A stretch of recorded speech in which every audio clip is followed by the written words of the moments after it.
Hello, welcome back to All For United WFC. We're winning and keeping clean sheets again. The season's going quite well, isn't it, so far? So not too much to complain about. We might get around to that because we all know who we've got on Friday, which might change the mood slightly. But for the time being, we can enjoy a win and a good, particularly first half performance.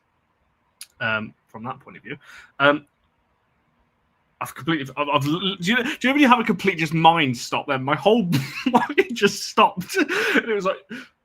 Anyway, so the player of the match ball is already in the chat, so you can get voting on that. We'll get all your thoughts and your comments in as always.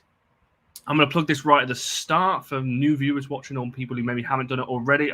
It's the pinned comment about the Football Content Awards. That is vote closes 2 weeks yesterday, so there's not too long to vote on it. There's two ways of doing it. As I said last time, you can head over to the Instagram, find this post, and just tag All For United WFC, or go to the website, which the link is in that comment. Go to the creators one.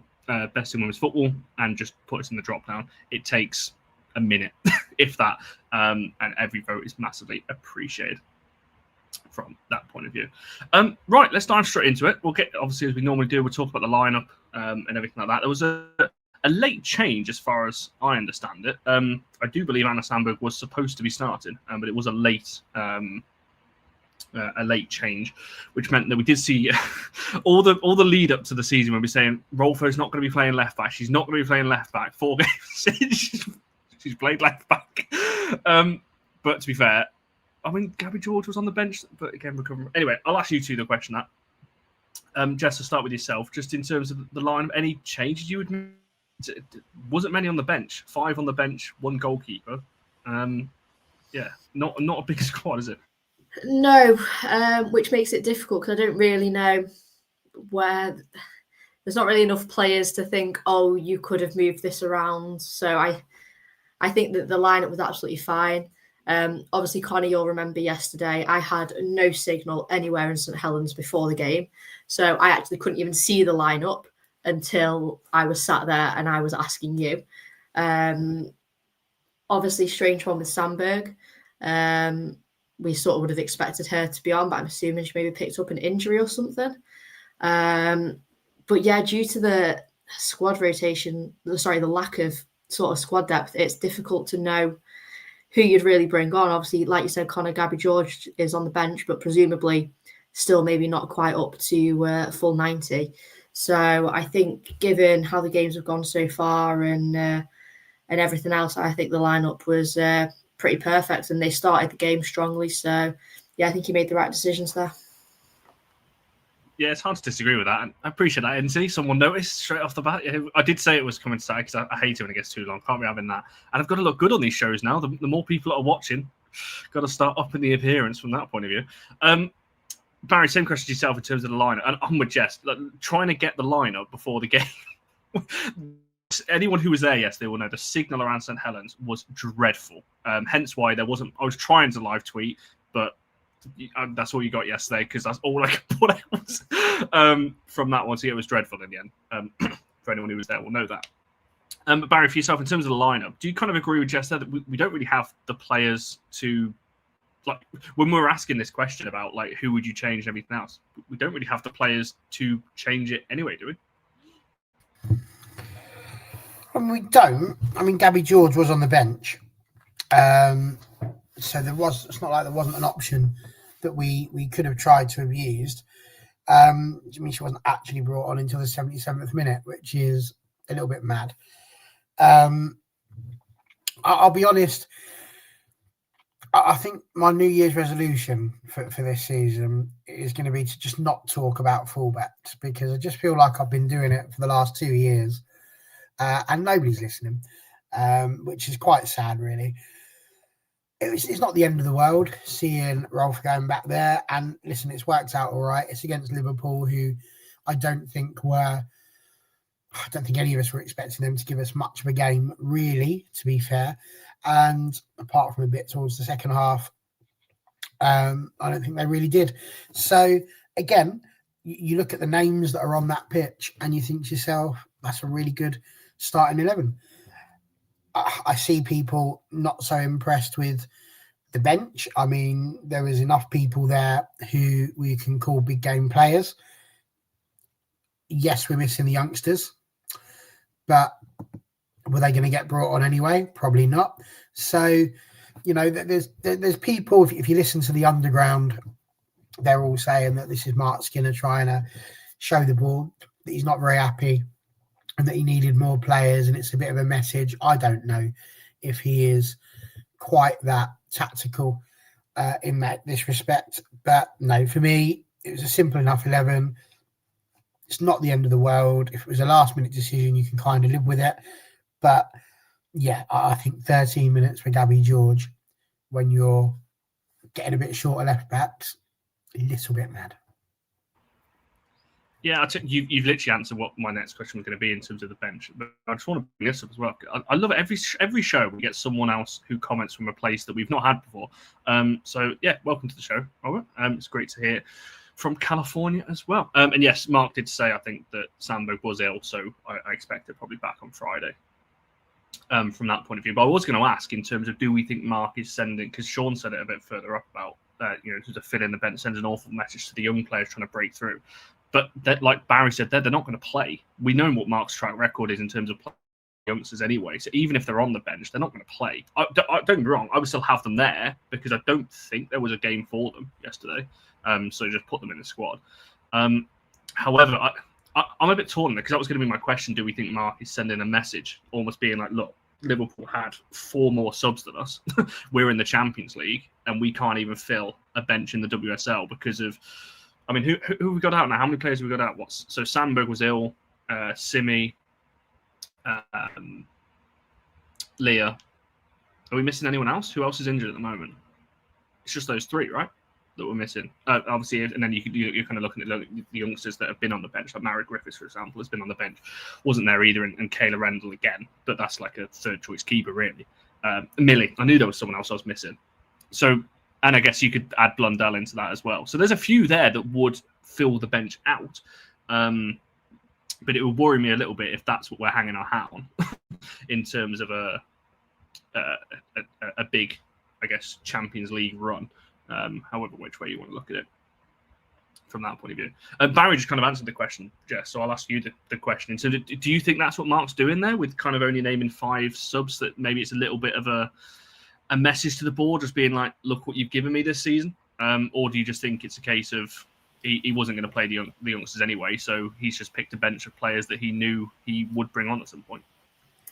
I think traditionally, especially in men's football as well, historically, managers always kind of did that thing where if they didn't have the players they wanted due to injuries and not getting board approval or whatever during the transfer window, they would always go to a game short on the bench, and it always made like headline news.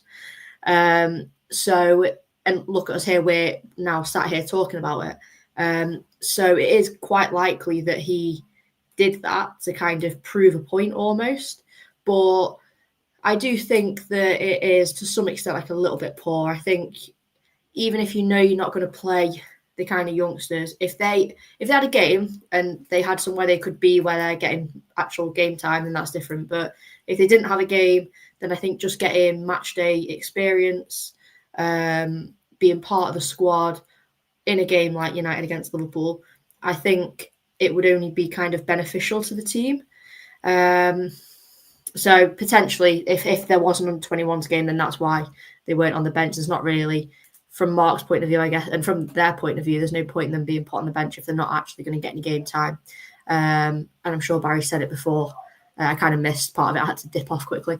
But I'm assuming that Mark has no intention of playing them because he's notoriously poor, let's say, for bringing youth players through. I don't think we've seen anyone from the academy in the last, since the club kind of became what it is now in 2018. I don't think anyone has made it up from the academy, which is concerning because you'd rely on younger players, or you'd like to think you can rely on younger players during a kind of injury crisis like we've got at the minute. We've not had the players we wanted during the transfer window, so this is when it would be great to actually fall back on some younger players and give them a shot. So it's a shame that he clearly doesn't think that they're ready for that. It's an interesting point as well, because I was actually speaking to someone about this yesterday, that as RC's just mentioned in the chat about the players we've got on loan that we sent to the Championship, they're not playing either at the clubs that they're at. That's Kira. I'm looking. Jess Simpson is the only one really that's getting consistent minutes. Lucy Newell's kind of started the season and fell out of the squad. And to be fair, Birmingham run a bit of a winning run at the moment, so it's hard to break into that one. Evie Rabjohn's the same. Kira Barry as well hasn't played as much as maybe people have thought. When she has played, she looked really good. And Emma Watson, I think she only played 6 minutes at the weekend as well. So the youngsters we've loaned out, again, I'm looking at them thinking, well, they may as well have stayed if they're not going to play. However, the flip side of that argument is very much, well, if you send them to a club where they're comfortable, they're not really learning. Down they're learning what it is to fight for a place in a team. I'd rather them do that here, to be honest. But that's the only argument I can think of for that one. So, yeah, I do agree with lots coming about. When the squad is fully fit, so when we talk about the players there, so Galton, Awujo, Middleton, all those, when they're back, I think the squad will look fine. It's just at the moment we're kind of looking at it like, I said this to Jess in the ground yesterday, that we almost need to win it in the first 45, because the longer the game goes on, I'm looking at the bench thinking we're not going to win it off the bench. So like that 11 has got to win the game. Otherwise, we're going to struggle. I think that's the problem where I look at the depth a little bit. Is there a little bit of this? And I don't know. I'm not saying this is definitely the case. I'm just throwing it out there. But are we overestimating our youth team just a little bit? Because, you know, it's the age-old thing of having to do something just because it hasn't been done. So therefore, because it hasn't been done, we say it, and therefore that's the answer. But actually, could they just be, and I say this with all love and respect, not good enough? If they're not coming in and playing in the Championship as well, is there a little bit of that actually he doesn't want to put those players on because actually they're nowhere near the standard required as yet? Don't know, just asking. I think that's a really good point. However, to kind of provide an alternative to that, if they're not up to standard, then what are our academy coaches doing? Or what is our youth recruitment doing? So whatever way you look at it, we've either got a pathway problem at academy level, where we're either not getting players to the right level, or we're not recruiting in the right players, or we've got a problem pathway, the next pathway, so academy to first team. Because I think, at the end of the day, we've barely seen any of the youth players really. So it's actually really difficult for us to sit here and say, oh yeah, X, Y, and Z, they're all fantastic. And it's even harder now that they're not really getting that much game time in the Championship, whether that's because they're not cut out for Championship level either, or whether it's just because they have got to fight for their space. And the season is still fairly young, really. So there's plenty of time for that to change. But I think whatever way you kind of approach it, there's some issue with the youth, basically. I think there has to be, because I don't know why else in the 7 years, take away a couple of years maybe for COVID, so 5 years, we've not actually seen anyone really successfully break into the first team. Because I do feel a club like United really, really should have kind of done something by now. That's what I mean. We haven't seen anybody come through really. And I take Mia's point, because I've said it on the show before. She talked about moving 4-0 up against Leicester. Let's not forget PSV. You know, it was an absolute golden opportunity to throw some youngsters on there, give them an opportunity, see what they can do, give them some experience. And I think it's that fine line that actually you could put these players on there. If we were 5-0 up, 6-0 up against Liverpool, there's not much harm in bringing these players on to ensure you've got other players getting a rest ahead of big games. You know, Friday's going to be a really big game, so it was a good opportunity. But it hasn't happened. And I just think, you know, it's so easy, you know, when you're looking for something to pick on, to just sit there and say, well, this person should be playing or this person should be playing. But the truth is, we haven't seen them. So we're all just guessing. Like, where's it coming from? Where's this idea that if we keep Evie Rabjohn or Kira Barry, you know, what evidence are we using? Where are we getting this from that they will come on and be absolutely brilliant? Again, the flip side of it is, until you play them, you never know. So, you know, this isn't an opinion I'm throwing in there. This is just more of a sort of a talking point, because I see this every week, and I would love to see youngsters coming through. It's what United were built on. But equally, it just feels like there must be some sort of gap, because Mark Skinner can't be that thick that he's got young, talented players that are doing that, that are that possibly that good, and then not play them. I mean, he can't be. I mean, he can be, but he shouldn't be. Like, he can't be that thick, can he? He can't. Surely not. I think it depends on who we're talking about. I do want to move on to the game in a second, but I think when you're talking about I think out of the ones we've sent on loan, I think Watson is probably the closest in terms of getting into the first team squad, if you want to call it that. I think Kira Barry, obviously, she's going into the last year of her contract now. What's going to happen with that? I wouldn't be surprised if it gets to the end of her contract and she goes. Obviously, she needs to have a good loan, and then obviously see what happens from there.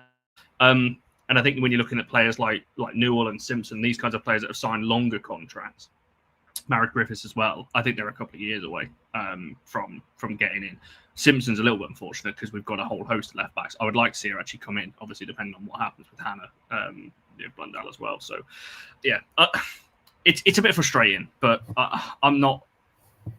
I don't know. I think there's an issue with a pathway anyway, just because we've not seen a single player come through the academy that has then gone into the first team and stayed there. We're seeing it at every other club. So I'm not having this that it doesn't happen in the top 4 clubs, because it does. Chelsea, City and Arsenal have all done it. Okay. So it is possible. But yeah, not every single youngster is going to make it into the first team. The youngsters that we've let go, and again, I mean this with all due respect, they're not playing at the top level now, are they? They've gone Championships, tier 3, and that's kind of what we're looking at there. So it's a tough one. It's what I've just unmuted to say exactly that. We've not had any players leave our academy and then go and join something big. And I see good old Puzzling Time there talking about Irene. I won't get into that. I was going to say that's a whole other conversation. Very quickly before we move on, because I appreciate, obviously, Sean's putting a lot of questions in and everything else. That's one player that I do think United got wrong. A player that obviously felt there was no pathway, so went to City and has played for City and everything else. That's one we definitely, my personal opinion, we got that wrong. Well, not me. I didn't. I didn't make the decision, but I think as United as a club got that one wrong, and that's one I would have kept hold of. My point was more around not every single one is going to be good enough, because they just go elsewhere. So we'll see. Anyway, right, the game. We started off quick, as we like to say, from a United point of view, because we do it quite a lot, or we like to do it a lot anyway. I said a bit earlier that we almost need to win the game early, because otherwise we don't have too much come off the bench. But Jess, the opening few minutes, Hinata Miyazawa, and I have a feeling she's going to win this poll hands down, mainly just based off this strike. She was exceptional as well, but this was one hell of a strike, right? and not settled things, because we were dominating that half anyway, but some goal, right? Oh, absolutely. I think it was obviously pretty early in the game. And it's still, I don't think it wasn't our sort of first chance. From the off, we were really putting the pressure on. It was only really a matter of time, I think, before we bagged a goal.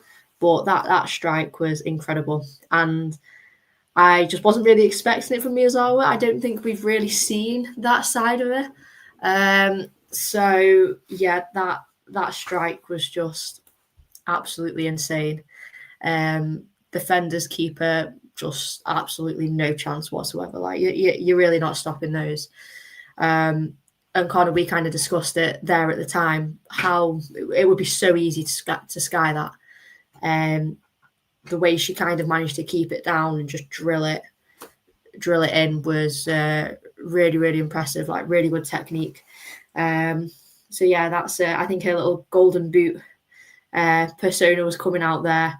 But honestly, such a good strike. I've watched it so many times since then, because I just think the technique to kind of get over that rather than send it out of the stadium was just really impressive. And we deserved the goal at that point, and I think it really set us up then to kind of kick on for the rest of the first half.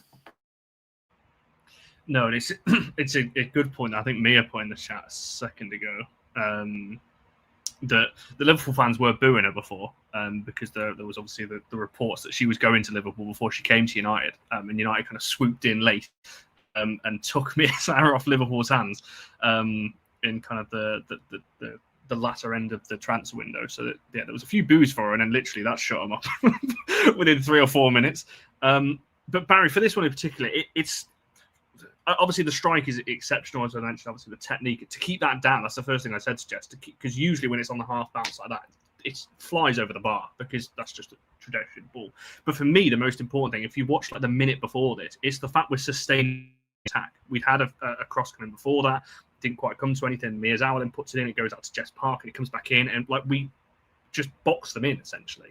And obviously, then the goal comes from that. Yeah, listen, we played really well, I think, for the start of the game, and we did what we always do, which is to press forward and to attack, and we really gave Liverpool, I think, something to think about. And you know, the goal, as you say, very good in terms of the way in which we were playing the ball around the right hand side. Jess Park, I mean, I'll say it again, she's been a revelation, absolutely superb. I see some of them in the chat, you know, they were talking about Maisie Davis at Man City, but it's the same Man City that saw Jess Park and went, oh, we'll swap Grace Clinton for you. So it's hard to tell sometimes. But genuinely, I think that the pass was good. But we've said this for the last few weeks. We want to see players having a pop, giving it a go. And it was one of those, it was just so inviting. It was absolutely just begging to have her foot put through it. And she didn't. She didn't put her foot through it. She decided where she was going to put it. And then she added the power to a side-footed effort. And she passed it into the net. And the accuracy really helped. I mean, she was centimetres away from that hitting the post and flying back out again. And that's the sort of accuracy that you need. There was absolutely no chance for Liverpool. And there we are, 1-0 up. It was just genuinely a superb goal. And I think that when we talk about having that confidence to shoot from outside the box or the edge of the area, it's so important because it really does give you the chance. If you know, you can't win the lottery if you don't buy a ticket, you get that first of all. But secondly, if it hits the post, if it's rebounded, parried, any of those sorts of things, you've got people there that can gobble up those sorts of opportunities. But I mean, my God, that was quite some goal, wasn't it? It certainly was, and I think it just epitomized. Obviously, we're going to focus more on the first half because that was the better half of the game. The second half was pretty poor, to be honest, from our point of view. And well, Liverpool did a couple of things, but it wasn't great. But that first half in particular, I put it in my article. Just the way I described it was electric. Like the way we were passing the ball around, the way we were kind of just sustaining attacks was the main thing for me.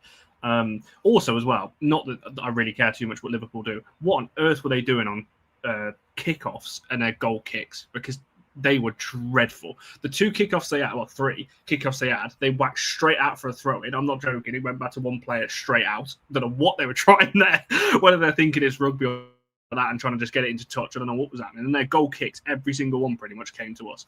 Thank you for that. But yeah, if I was Liverpool, I'd be looking at that and going, what on earth is going on there? But from a United point of view, it was that for me. The fact that we just kept boxing them in. Riviere and Rolfo were really pushing up the midfield to cover the backline very well. And yeah, Hinny was exceptional around. There was a chance, I'm sure we'll talk about it in a second, but the ball hits again off her left foot, which hits the other post, which you think like it's almost identical. It's just the other side of the box. And yeah, I mean, I'm sure we'll talk about her. She's got the record from an allforunitedwfc player of the match poll point of view. She is close to breaking that record. You know, I said in the last couple of shows that no one's going to break that record. She might actually break it because she's only a couple of percent off the height. She's on over 90% of the vote at the moment. So yeah, quite clear, I think, who's going to win that one. But in terms of that first half, I want to focus on that in a second. We'll talk about the Toone goal as well and where that came from. But Jess, in terms of the first half, what kind of impressed you the most from our point of view? Obviously, we went in 2-0, so obviously that's always exciting. But just in general, our general play in terms of what you saw yesterday. I think it was the way we just beat them, to put it simply. We pressed everything so quickly. We put them under so much pressure. They could not handle that. They were crumbling. the amount of misplaced passes. Connie, you obviously mentioned already the goal kicks. Their goal kicks were bizarre. They had like Gemma Evans passing it back to the goalkeeper and then the goalkeeper kicking it, but straight to Ella Toone usually. The way we pressured them and constantly capitalising on their mistakes, but it was mistakes that we were causing from kind of pressing. I thought as well that the short, sharp passing we did, I don't think I've really seen us doing that. Like growing up playing football, you just drilled in like triangles. Love triangles all the time, passing triangles. It's all about getting in triangles, and that is basically all we did for the whole of the first half, and we were just knocking it around them. And I don't think I've really seen us play like that in previous seasons. Midfield were kind of everywhere, offering space, offering kind of one-touch passing. It was very much like give and go, which I think we've struggled to break down teams the last couple of years. I've found if we've been playing teams that are playing very, very defensively. So for a lot of the game, Liverpool had kind of like 10 men behind the ball, or 10 women, I should say, 10 women behind the ball. We actually, for the most part, didn't struggle with that, which we usually do. We were moving so quickly that we were just playing around them. And I think that's what was kind of our undoing almost in the second half, because we stopped all of that. We were so static. So I think that was kind of where the clear difference lay. But yeah, for me, it was just the passing movement we did in the first half is what gave us so many chances. I think if our decision making could maybe be a tiny bit better around the edge of the box, we'd potentially have bagged another couple. But on the day, yeah, I think the way we could just pass and move around them like they weren't even there was kind of my favourite part, let's say, about the first half. No, I literally agree with everything you said there. And like I say, I'll come back to the second goal in a second. But Barry, same question to yourself in terms of the first half, because we had the chance. Turner had a couple of chances. Zigotti had one as well, which was like a free header almost in the 6-yard box that kind of went past the post. Mallard had a chance as well. Toone had one, not long before she scored as well. We had enough to really kill that game off, really, in the first. And that was my worry. 1-0, I was thinking, let's not do this again.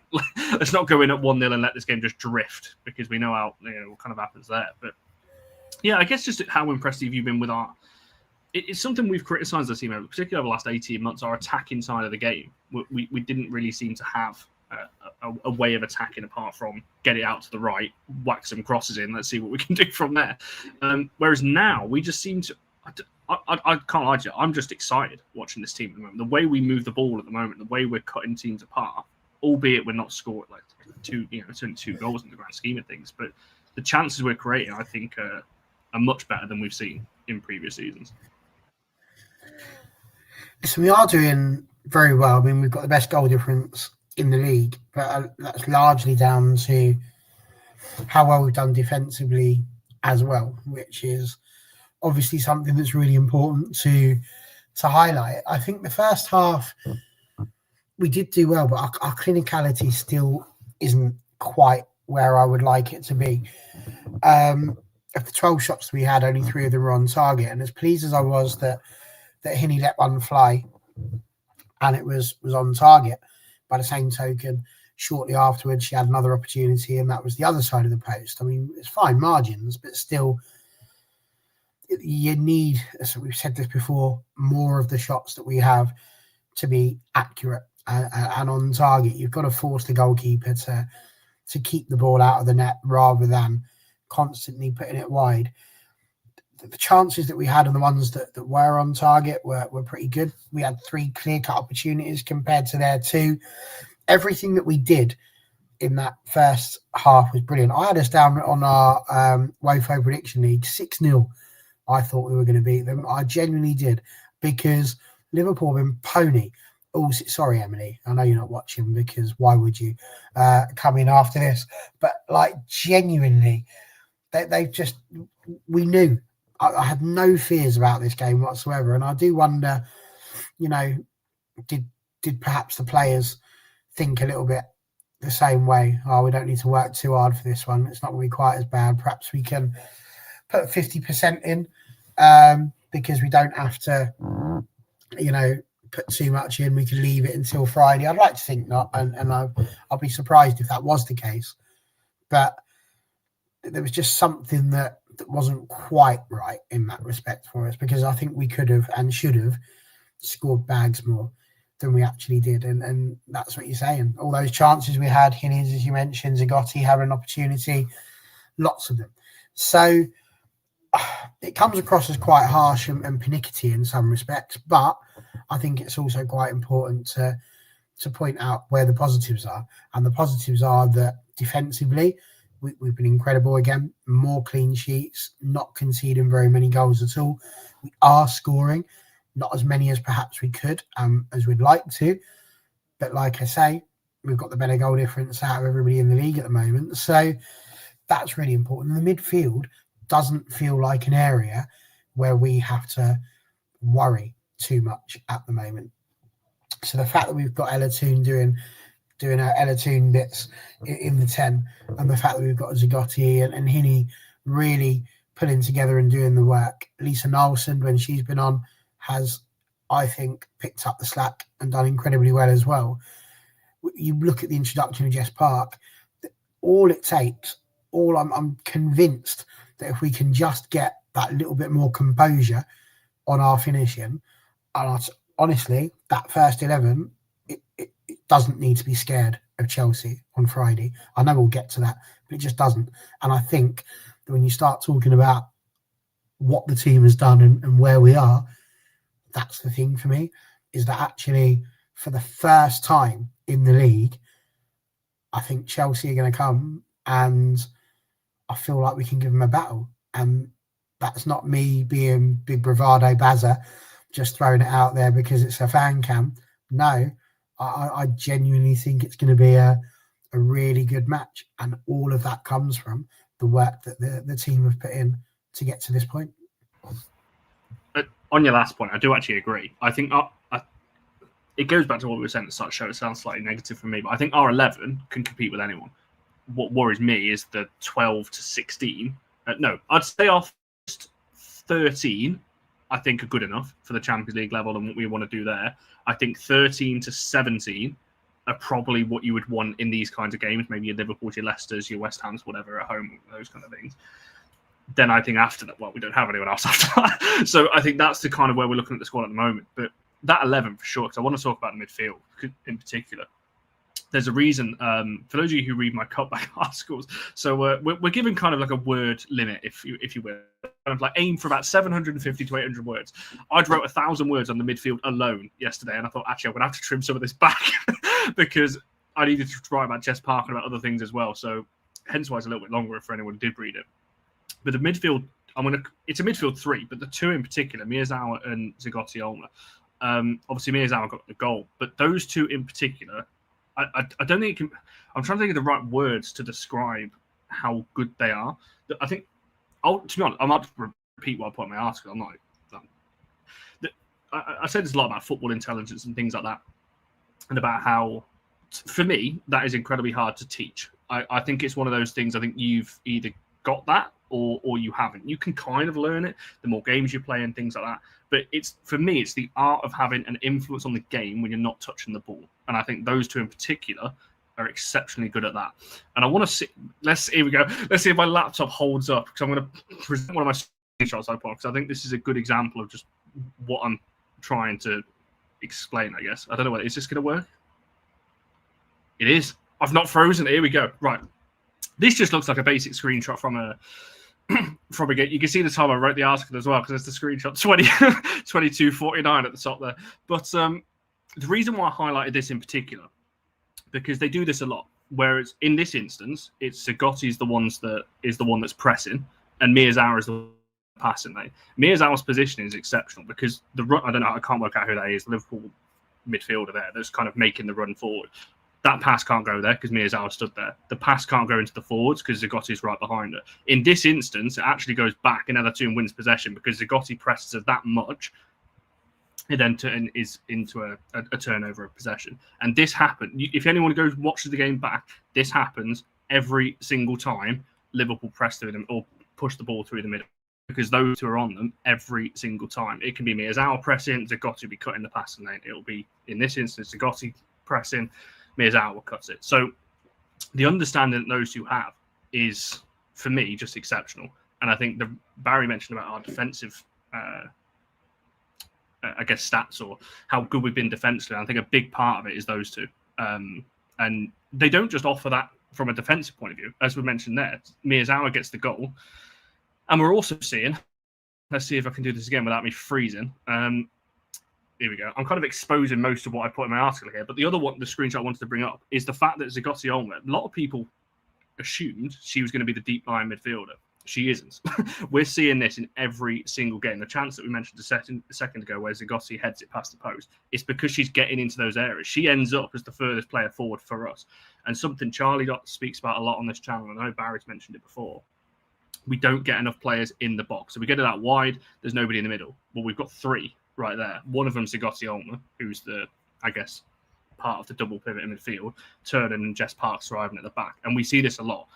So I think I'm really bigging up those two in midfield, because I think the reason we are being so successful at the moment, a big part of it is because of those two, because they're allowing Ella Toone to get on and do what she is best at doing. They're not getting in her way. You've got electric wingers, Mallard and Park and Bizet when she's coming in, and Rolf has played there as well. And you've got Turned, who has stepped up another level compared to where she's been in previous seasons as well. So you've kind of got everything linking around a central hub of those two in midfield. So I don't think I've spoke so much on a show in my life. However, I just think we may not have bought loads of players in the summer, but the ones that we did, and I think Zagotti Olmo is one of them, has been just exceptional in that point of view. Have either of you two got anything to add on the midfield too? No, I just thought we switched on to match of the day for a minute there. Yeah, I was very much just sat back and enjoying that. That was great. But no, I think everything you said is absolutely spot on. I think the way the midfield is working together, for the years I've been on this show, I love it. I love a fluid midfield. And that is what we have. They all know what they're doing. They know their roles, their responsibilities, the way they press, like I mentioned before, fantastic. And they're just working together really well. And I think, Connor, that was a really good point you made about, although the transfer window wasn't necessarily loads of players coming in, but we did get some quality players. So for that reason, I guess I can't bitch about it too much. No, I think it's been really good to have a midfield. I've already said that as to how good it is. And I think what I love most about the midfield at the moment is that nobody can moan about it. Nobody's sitting there going, our teams are getting through us too easily, causing too many problems for the defence. It's not happening. And what they are doing is they've almost brought, we talk about the press, and part of me wonders if the reason why the press is so good now is because the forwards feel like they've got that confidence in the midfield. So because they've got that confidence in the midfield, they don't feel like, well, if we go and press, we're going to lose it. The ball's going to come through, and then we've got to run, sort of, we call it doggies, literally just running back to try and get the ball every single time. Instead, there's that confidence that everybody in the team is going to do the job that they're assigned to do. And as a result, we're reaping the rewards, I think. Yeah, no, I agree. I'm sorry. I was just reading back through some of the comments while I was. I know it's been a while since we've had some analysis pieces like that. We've gone on Sky Sports. Well, we all need to get some like little iPads and like link them up to the screen and moving the players around and all that kind of thing from that. That'll be something a bit different. Although I am looking forward to that though, because those two are two fierce warriors in the midfield, and I think those two are going to give each other one hell of a game. On Friday. I'd be intrigued to know who on Sky Sports people think we are. I'd like to think of myself as like the Micah Richards / Roy Keane, depending on the day. But it'd be very interesting to see who they would put us down as. While everyone thinks of that, I didn't clock that, and I've just that's what you said. Yes, you did. So apologies for any kids listening to this. We'll gloss over that. It's after 7 o'clock. Like, surely that's an acceptable word. It's not like I dropped a really bad one. That's like an entry level. Like, I probably came out of the womb. That might have been my first word. I don't think we'll be pulled off the air. Not Okay. at 7:40 for that. Thank you. I apologise to the fans. There's definitely been worse in EastEnders, I'm sure. Undoubtedly, yeah. So no problems. We've had a few over the years. Do you remember Kerris's one on the transfer deadline? In the opening 10 minutes of that one, that was quite something. Oh, here we go. Neville. Yeah. Although I don't think we'll hear Kelly Cates talking about bitching about anything on the telly, but we'll see. Could happen. Give it time. When she's had a bad day. Yes. Yeah. We shall see. Yes, the kit looks really nice, actually. For anyone who's seen that or has got it, because I know a few of you in the chat have got that as well. Oh dear, we've reached that point in the show. We are over half an hour, to be fair. So, unlike Micah Richards, though, I don't spend £700 on a haircut. When was the last time you had a haircut, Barry? Well, I do have to cut the hair because there's little bits around here, and I start looking like some sort of Tibetan monk. It's not a good thing. So yeah, we can't be having none of that.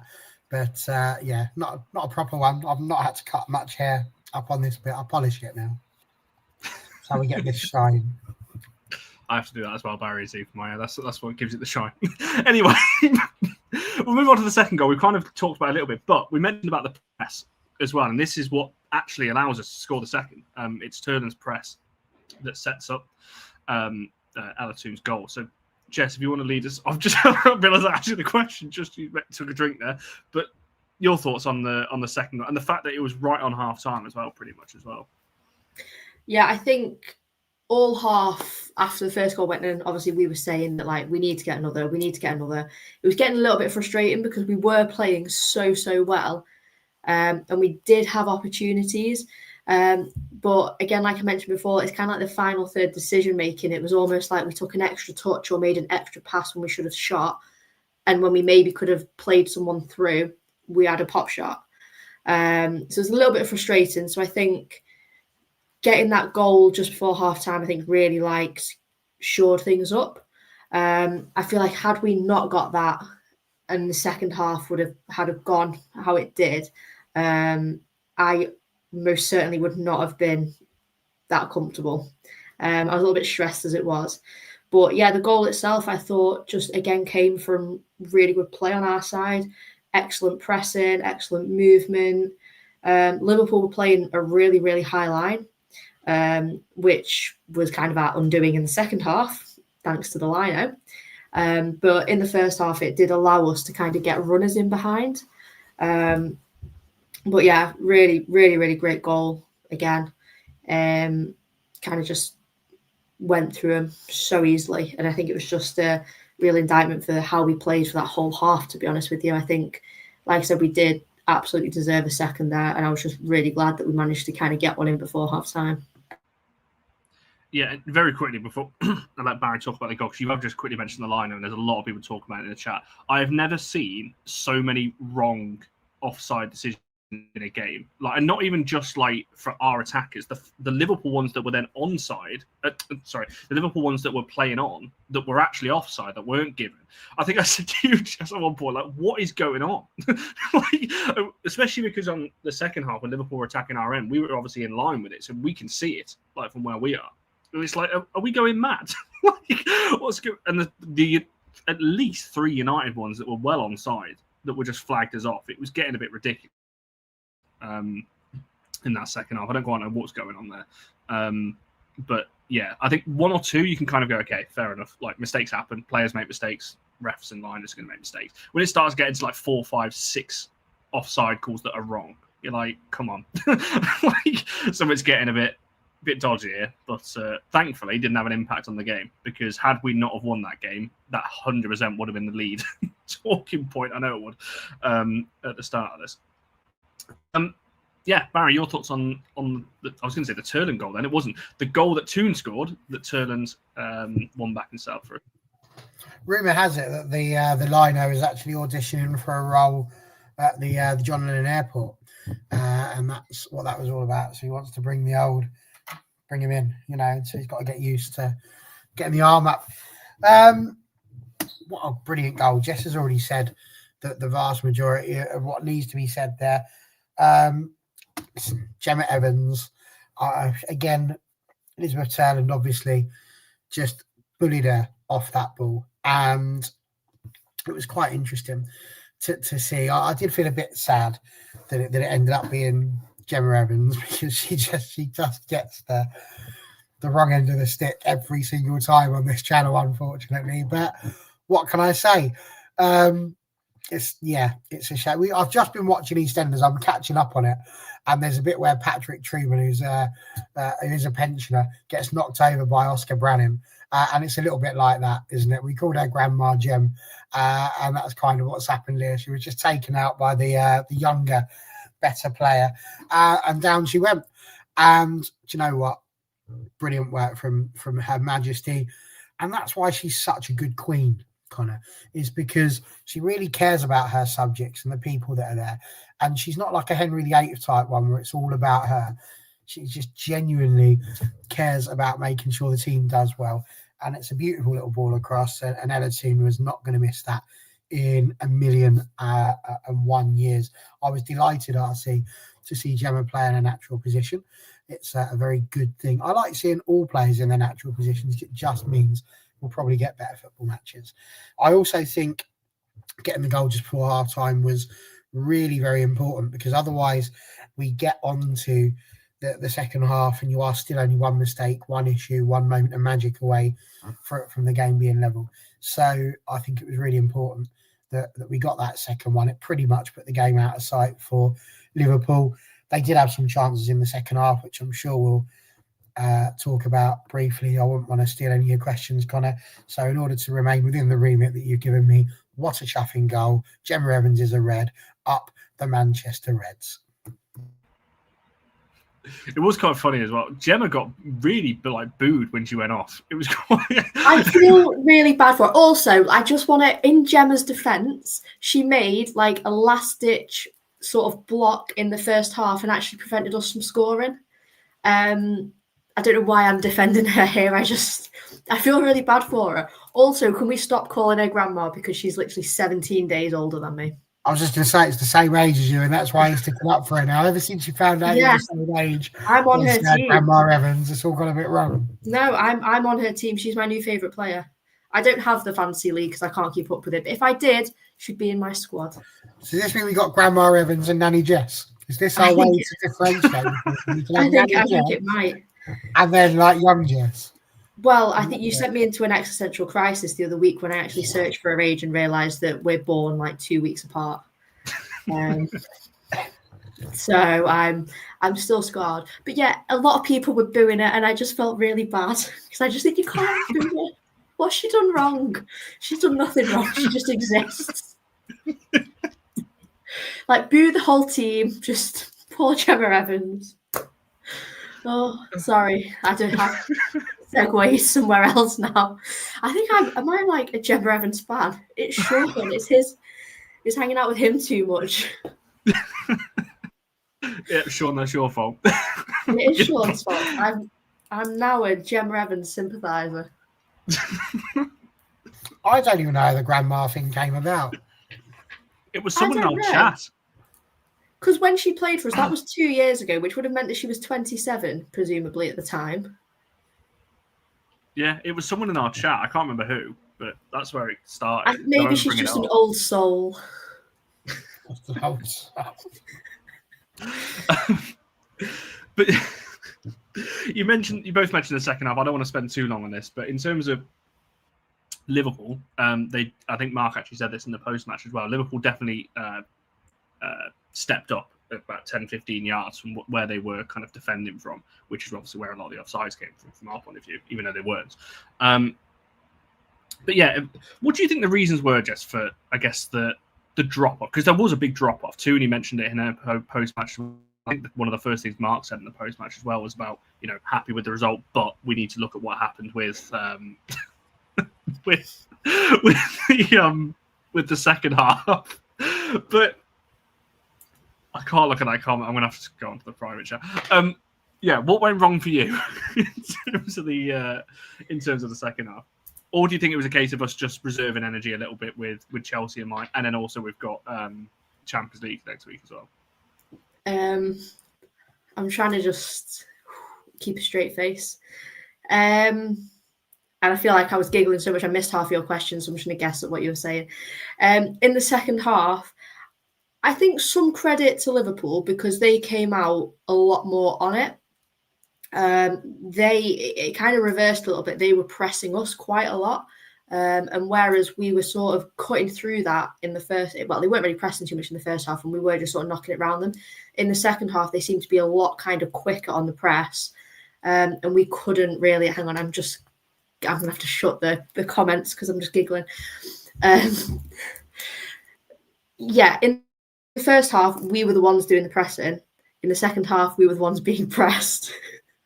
And we struggled, just like I'm struggling right now. I think some of it might be trying to conserve energy. We were, in that first half, we were playing with a lot of intensity. Liverpool obviously made subs. We didn't really have that luxury until kind of, I think about the 65th minute, maybe we made our first sub, 63rd, something like that. So it took a little while for us to kind of make any changes. Barry, I need to stop laughing. I've lost my head, it's gone. All I can think about is Gemma Evans. Honestly, like someone compared us to Sky Sports earlier, and you wouldn't get this on there. No, they couldn't call Gemma Evans. They couldn't show favouritism like I'm showing favouritism to Gemma Evans. Honestly, I can't handle it. It's seeing other people trying, because I know what they're laughing at, because we can all see the comments on the side. So I can see them they commented. That's the difference. That's the difference between Sky Sports and us. Sky Sports don't have to put up with this. They don't have these funny comments coming through time and time again. I feel like I mostly answered the question, though. For I think some credit to Liverpool, some credit to the lino, because any time we did have any kind of good bit of play, let's say, a successful through ball or something like that, it was drawn up for offside. Also, in the second half, we only had to kind of like breathe near a Liverpool player and they got a foul. So I think the constant breaks probably broke up our kind of rhythm and played a lot more into Liverpool's hands. I think we got a little bit lucky that Liverpool didn't. I think a better team would have capitalised on that a lot more. Liverpool probably should have done a little bit better to bag at least a goal in that second half, because we did really give them kind of the opportunity to do so. But at the end of the day, we kind of held defensively, structure-wise, kind of held strong. So that's kind of all that matters in the end. But yeah, it's probably a culmination of things in that second half, and obviously not helped maybe by not having any kind of, I don't think the changes really made much difference. For the first time, actually, I thought Bizet came on and looked a little bit kind of slow, which is unusual. So I think we just let our foot off the gas all over the pitch in the second half. Yeah, I was going to say, it wasn't going to be one of my questions, but the changes I don't think helped us. We needed to make them just to get the players off and rested a little bit. Particularly, I'm looking at players like Jade and so on. But like, it was clear Celine's instruction was before the Gabby George change was do not go forward, because there was a chance like she was, it was played out to her, and everyone, all that you could hear the crowd like, she's going to run it, and she just stopped and went back, and I'm like, what are you doing? Like, you can beat a player, and you've got the speed. And it was a bit like, okay. But for anyone who didn't notice this as well, we actually played a back 3/back 5 for about 10 minutes. When Gabby George came on, she went to left centre back, and it was Janssen and Mayer, and it was Rolfo and Bizet as kind of like wing. Rolfo and Bizet were kind of like. So we did go to a back 3 at one point, which I thought, we're trying something a bit different. And we've wanted it back. Well, I have. Cool for a back 3 for a while. So anyway, it's just an observation. We didn't play it for long. I think it changed after that, and then Bizet then went back to right back, and Gabby played left back, and Rolfo on the wing there. I can't remember what my original question was now. Oh, Barry, about the second half in terms of why you think there potentially was a bit of a drop off. I think Jess admirably managed to get most of that. For me, though, I think another big thing is, it's no surprise you have this conversation when we talk about Mark quite a lot, but just how late some of these substitutions were as well. So deep into the game. Celine comes on at 67 minutes for Jade, and I get that because we're going to need Jade for a game against Chelsea. But Gabby George, 13 minutes from the end when she comes in, and then Lisa and Rach both coming on 85. And is there really any point when you're 2-0 up against Liverpool in 85th minute? You might as well let both of the players finish the game. It seems like a bit of a waste. They're not sitting there on Friday going, do you know what, boss? I feel so much better because I had that 6-minute rest on Sunday. Thanks for that. That really made a difference. No. So I think that's one of them. I do think, I don't know if this is in your questions, I do think we were lucky that Jay didn't give away a penalty because that to me did look nailed on. So I know there's a lot of people having to go at the ref, but to be fair, I think the officials were not brilliant for both sides. They did have some good opportunities. Fallon was superb with a couple of great saves. A little bit of, poor accuracy from Liverpool. We mentioned before, only the one shot on target. One of their shots was blocked and hit the post. But they didn't really offer much. And as I said prior to the game, I wasn't worried about them. And it was all just about whether or not we were going to get out there and score the goals. And we've had this conversation before, Connor. We know we need to get those goals. And if we manage it, then great stuff. Had they got the penalty and had they scored it, it could have been a very, very different game. And maybe we'd have, had that kick up the backside that would have got us back into gear. But I think at that point we were just watching them and going, do you know what? There's not much we're going to do here. It's 2-0. And whilst it's 2-0, we're safe and we've got the 3 points. So I just don't think we felt that we needed to push it too much, really, because we knew we had bigger games to worry about. So, yeah, I actually completely forgot about that, but you are right. I think again, I turned to Jess and just like, oh, it was one of those reactions like, oh, I think we might have got away with that a little bit. Because again, that was the one and only time I felt like the back line just switched off, because it was a ball kind of played through. Jade looks over her shoulder, goes to run, then stopped. And then it was like, oh, actually, I was going to swear then. Oh, there's a player there, and then tries to sprint back, and obviously does just about enough. But yeah, fine margin, I think, on that one. But yeah, it's a tough one. From that point of view, there was a question about Jade in terms of did she have a knock or something like that, or was she hurt in the second half? She's literally just coming back from an injury. I'm surprised she stayed. Barry mentioned the subs. I'm surprised she stayed until 67. To be honest, I thought she was going to come off earlier than that. But there we go. Right, let's come to player of the match. And as Mia said there, yeah, how are we going to call this one? It's close, isn't it? But I have already ended it because I need to close that tab down because I can feel my laptop overheating a little bit. Are we all in the? I'm going to do it slightly differently. Are we all in agreement that it was Miyazawa? Or are we going to throw? I mean, the 4 names on the poll, I didn't actually say this at the start, was Miyazawa, Toone, Zagotti, Olmo, and Letitia. Everyone did get a vote, so that's nice. There is obviously a clear winner in the chat with 91%, which is not that might be 92, but even if it's 92, that's not the record. The record's 94, I think. So just missed out on her record. Although she's now the. If I did the top 5 highest percentages of player of the match polls, she's 4 of them. So, yeah, when she's on the pod, she usually does pretty well.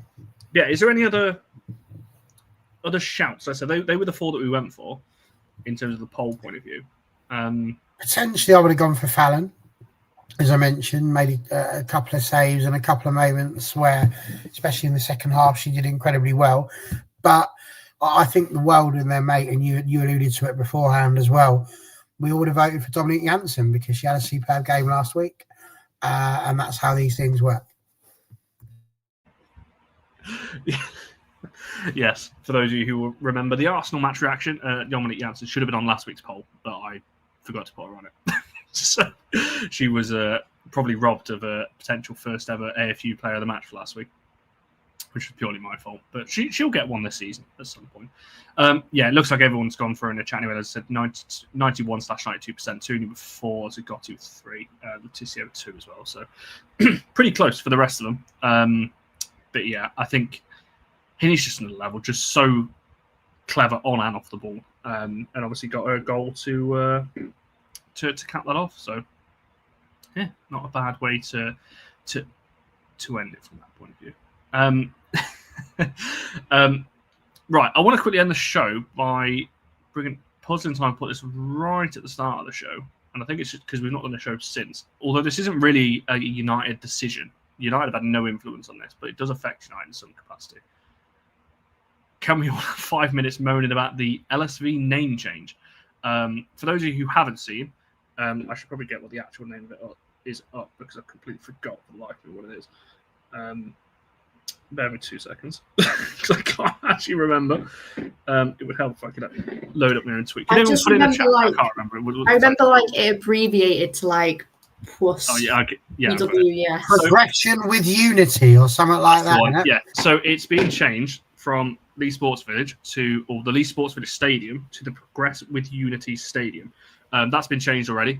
It changed with immediate effect last week after Wigan Council decided that's what it's changing to. Lee Sports Village will remain as the site. So for those of you who've been to the ground, there's obviously a big campus there and there's a college and all kinds of things and some pitches and everything else. The whole site will remain Lee Sports Village, but the stadium is changing.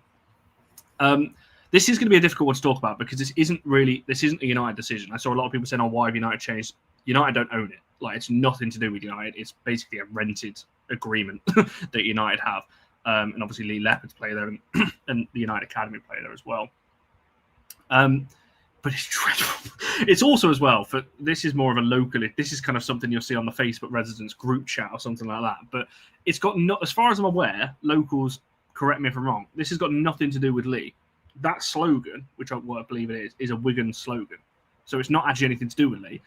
So I'm not entirely sure why it's changed, but it's just, I don't know.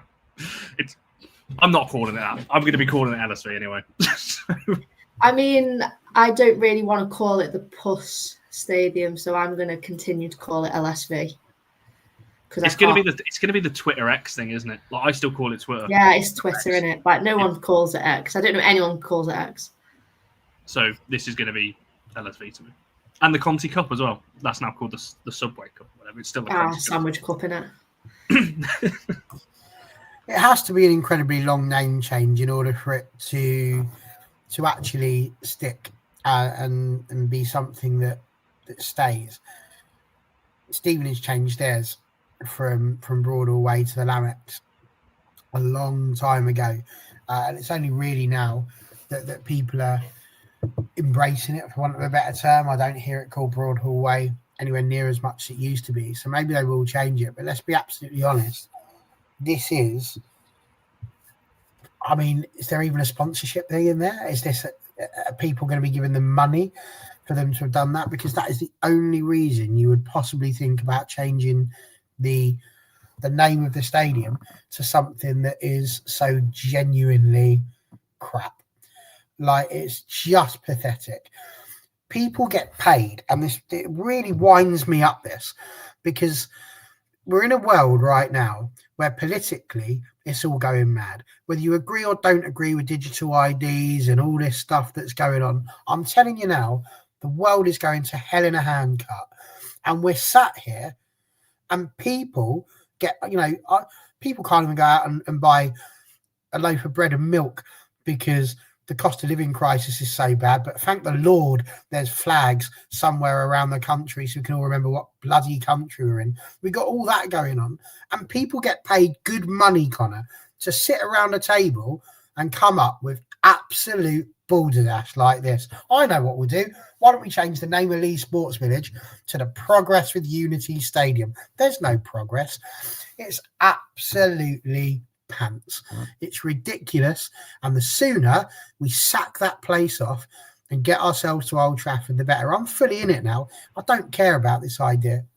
Why the hell are we paying money to be there? Put the women in Old Trafford, just like Arsenal have done. They got 20-odd thousand in there. They're not going to get that in Boreham Wood, are they? Why not? Because Boreham Wood is a tiny little cesspit of a place that you would want to go to. Get rid of it. Get rid of LSV. It's pants. They don't let you stand where you want to stand anywhere. You can get that same experience at Old Trafford. It's better. Progress with Unity. absolute no. Get rid. I've had enough. See ya. Get rid of them. And there's parking at Old Trafford. Next. Well, I hope positive time that filled in what you were hoping for. Well, it did. You said it there. So there you go. That covers that one. Although I'm going to slightly disagree. I do like LSV. That's just a personal thing. But for those of you who don't like it, I believe after. So we've got Chelsea at LSV on Friday, then Valerenga next Wednesday, Thursday. I can't remember which one it is. Then we're not at LSV for like 2 months because we've got all these away games. We've got 2 Old Trafford games. So we're not actually back there for a long time after Valerenga. So, yeah, quite a big gap in between those ones. Right, we will wrap it up there. This is a shorter match reaction. You sure? I quite like this. Off a very decent time. We'll be back for a Chelsea preview on Wednesday, I want to say. Wednesday/Thursday. I'll wait and see who we can get confirmed for that one. Yeah, because we are still doing previews. It really depends on the opposition guests. I didn't feel it was just a few days off last week, hence there was no Liverpool one. After everything that kind of happened last week and everything else, it just took a few days off from that point of view. But there will be a Chelsea one. Stay tuned for that either Wednesday or Thursday. I'm going to plug it again because why not? About the Football Content Awards. It's literally simple for any of you who's just joined because the viewers have just shut up for some reason. Right as I'm ending the show. 2 ways of doing it. Instagram, find this post, tag us. We're all for United WFC on every platform. Go to the website and go to the creators under Best in Women's Football and literally just click us in the drop down. All you need to do is just find the website. It's footballcontentawards.com and then /vote from that one. The vote closes in less than 2 weeks now. So if you can get us in, get your votes in on that one, that would be great. Yeah, make sure you like this video and subscribing. All of our social to All for United WFC, as I've just said. There's some amazing stuff on the TikTok as well. The TikTok is getting close to 10K now. We've gained about 2,000 followers in the last kind of 30, 40 days or so, which is amazing. That's purely all down to Jess, not the Jess you can see on screen. The Jess that is tagged. Not many Jess, young Jess. No, I can't do TikTok. I can watch TikToks. I could not make a TikTok. That is a pure. Not many hands can, Jess. That is a child's activity, not a Gemma Evans age activity. So if you do like all your match day stuff, and I know a lot of people like all your match day content and seeing what we see as fans, all of that is over there. As I said, Jess is doing some amazing stuff on that platform. So make sure you go and give her a follow as well. Her account is tagged in all of the videos that go up on there. Make sure you like this video and subscribe if you haven't already. Have a good week all, and we shall see you guys later on in the week.